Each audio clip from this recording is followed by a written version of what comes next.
is from South Africa. So when did the sugar from Brazil come? If at all it came, because there were tests done on it. And when did the South African sugar come, and when was the South African sugar approved, which is different from the Brazil sugar? Thank you. Chair, in the various paragraphs, the CS has said that he made a decision based on public interest. I want just the CS to probably explain to the country what really means he intends to refer as public interest. Because public interest in typical dictionary definition refers to the welfare, well-being, and common good of society as a whole. Article 10(2) of the Constitution says the only barometer, the only people who can determine public interest is through a process of public participation. I want the CS to table in this committee any evidence of public participation that was undertaken that determined that the matter going to a private entity could constitute public interest. Because public is public, can never be a benefit to a private entity.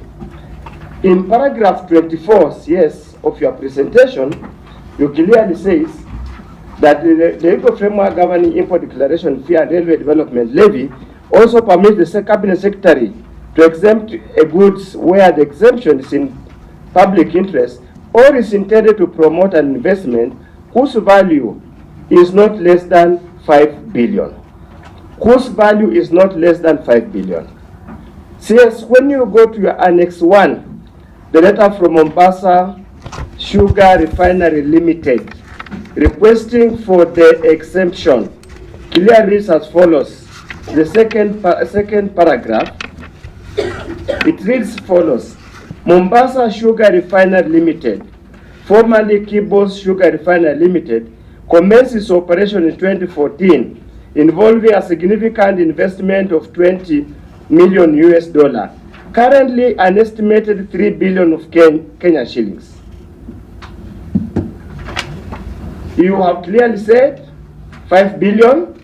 Here you have an investment that's merely 3 billion and is getting tax remission or exemption that is costing Kenyans close to 3 billion.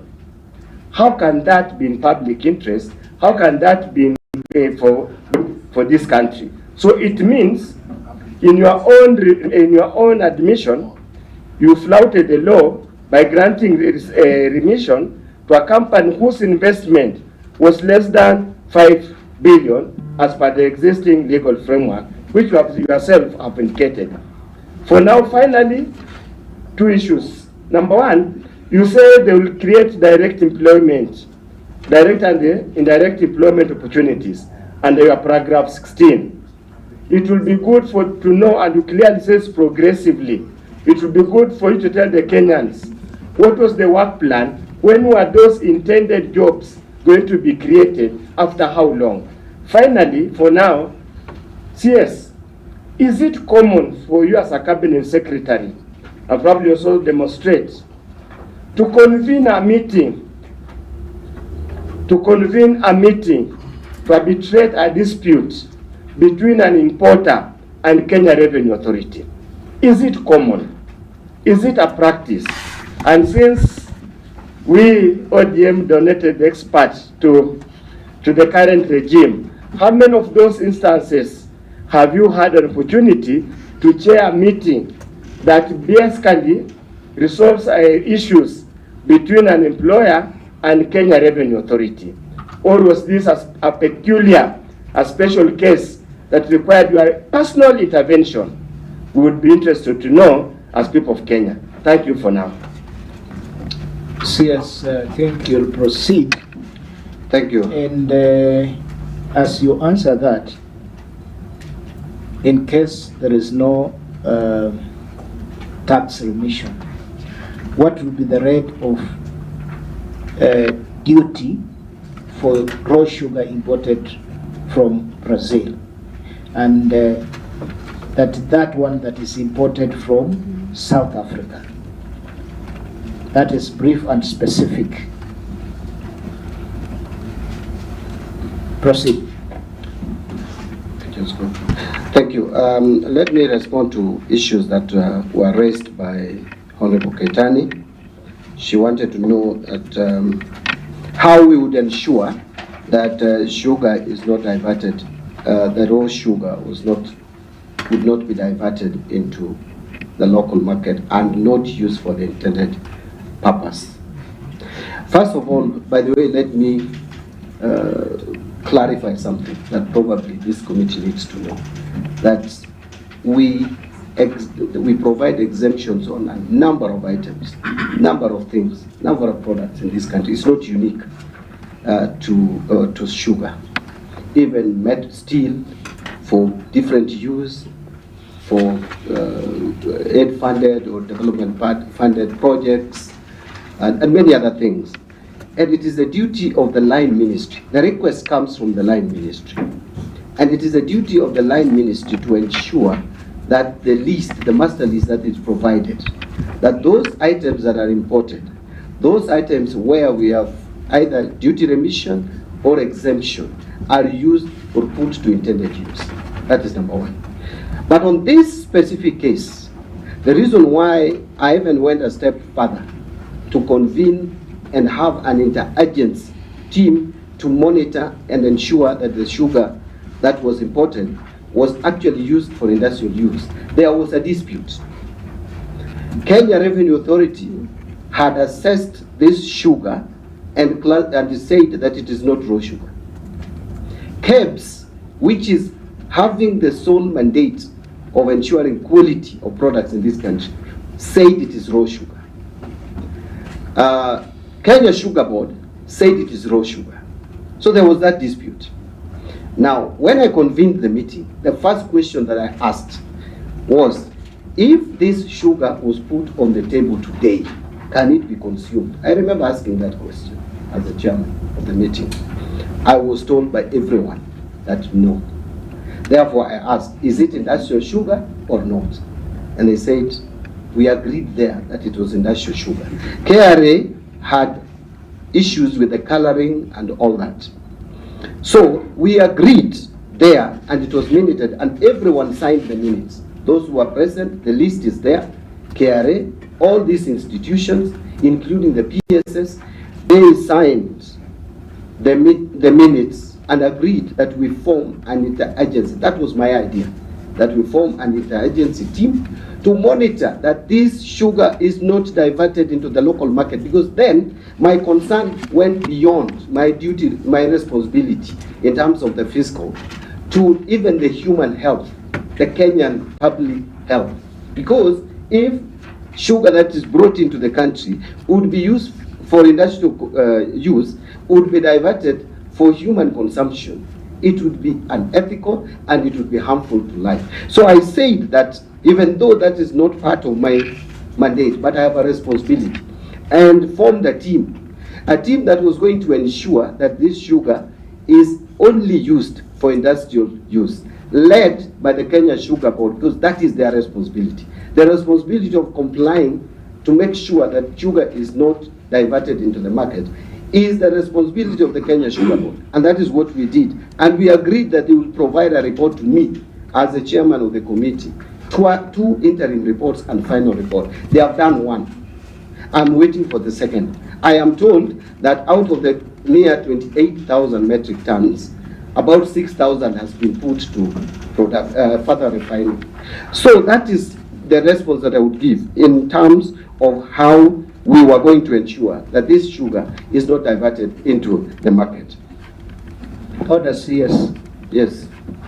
Is it not true that it is your responsibility to make sure that if goods are leaving to be as raw material to be manufactured or refined into sugar, you have to do it under the law, which is under you, maybe under customs warehouse, custom bonded warehouse, or under special economic zone, so that you are sure that the taxes that you have given or that have been suspended are actually taken care of. Mr. Chairman, if you look at my letter, it's very clear what I said and what that within Kenya Revenue Authority had a responsibility. But beyond that, we formed an interagency team as a matter of precaution, including even security organs, because this was not it was not an ordinary matter. This was a unique matter, where we had a dispute between an industrialist who was feeling that he's being harassed. Actually, the report that came from the State Department for Industry was that we were harassing Yes, I'm just asking, in customs, if you have to secure Kenya from losing taxes, you either manufacture under bond, you either manufacture under special economic zone. What prevents you? Because Mombasa sugar refinery in Kibos is not under any of that arrangement, which means sugar can move out and in at any time. Mr. Chairman, the sugar for industrial use, the law would allow, and I will come to that, that we allowed the importation, or we exempted the two levies under public interest, which is provided in law. All right? But we went a step further to ensure that this sugar is not diverted into the market. Chair. Sorry, Chair. Allow me, Chair. I asked that question specifically because we have visited Kibos, and the situation and the scenario, and we have also interacted with Kerry. The situation and the scenario that has been presented does not have any control whatsoever. In fact, where the sugar is being manufactured and where the normal sugar is being manufactured is separated by a gate. A gate that is not protected, not controlled, not done anything. And that is why I ask, because you gave the permission or the authority, and in your letter and your paragraphs you have said that the authority was solely only for production to industrial. If there is diversion, all the taxes should be collected. So in this case, what did you do to ensure that that is the case, so that the Kenyan public, because we're talking about 2.9 billion in terms of taxes, so the Kenyan public does not lose 2.9 billion? You know, Chair, this to me is a very straightforward answer. We have two institutions that has the responsibility to ensure that what we agreed on was complied with. If those two institutions fail, then I know they have failed. Is the Kenya Sugar Board and the Kenya Revenue Authority. They are supposed to ensure that this sugar is only for industrial use. And we are very clear. You look at the minutes, it's very clear. If they didn't have the capacity, they would have told me in the meeting that they have no capacity. But they assured the committee that they have the capacity. And I still believe up to now that they have the capacity. The report I have is not portraying what the Honourable Member is saying. The report I have is that they have the capacity and they are ensuring that this sugar is put to industrial use. Actually, as a matter of fact, I will tell you that the confirmation I got from the same institution is that 6,000, close to 6,000 metric tons has been processed. Still leaving, out of the 28,000, still leaving about 22,000 intact, not processed. So these institutions have the capacity. And in terms of relocation of the company to Mombasa. Point of order. Allow me, Chair. So if 6,000 have been processed, is it possible that we get that report that has been sent to you, so that we see how those that matrix is used, and more importantly, that 6,000 that is converted, who has it been sold to? If it's possible to know who it has been sold to, because we know selling refined sugar is not to the public. There are specific industries only that can buy refined sugar. So is it possible also to tell us that actually the 6,000 has been converted to refined and sold to these specific people?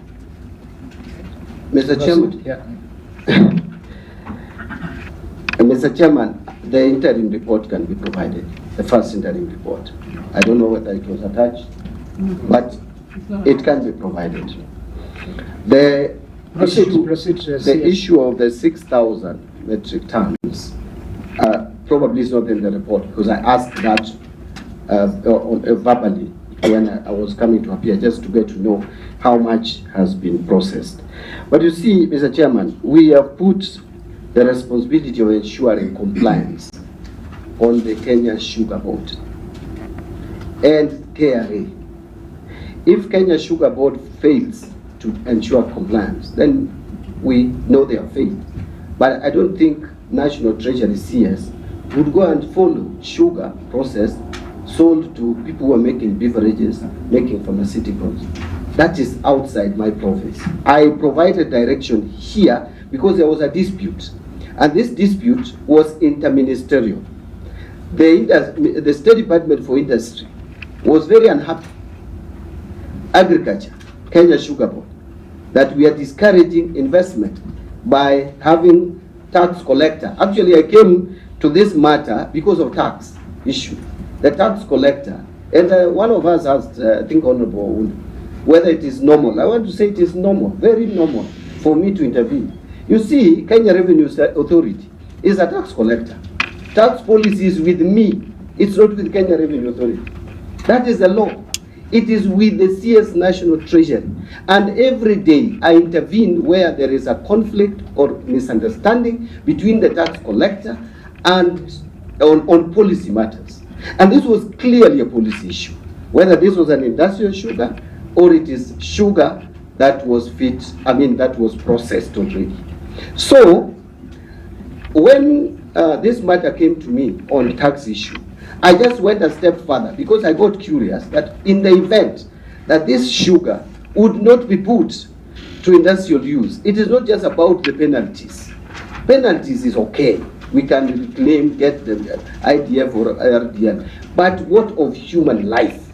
That is where it concerned me. That is why I formed the multi-agency task force, the team, to monitor and ensure and report back to me. And they have done one interim report, whether the sugar is put to industrial use.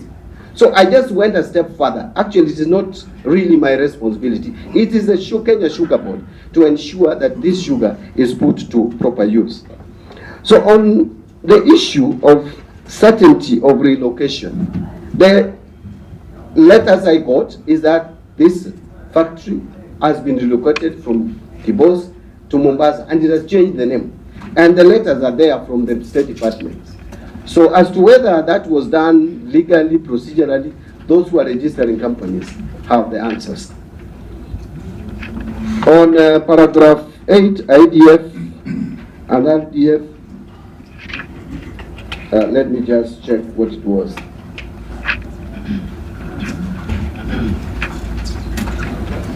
Yeah, the law actually allow. If you look at my letter, I actually just mentioned that we allowed in my letter IDF and RDL, because that is what the law allows the cabinet secretary to exempt. VAT, I am not having any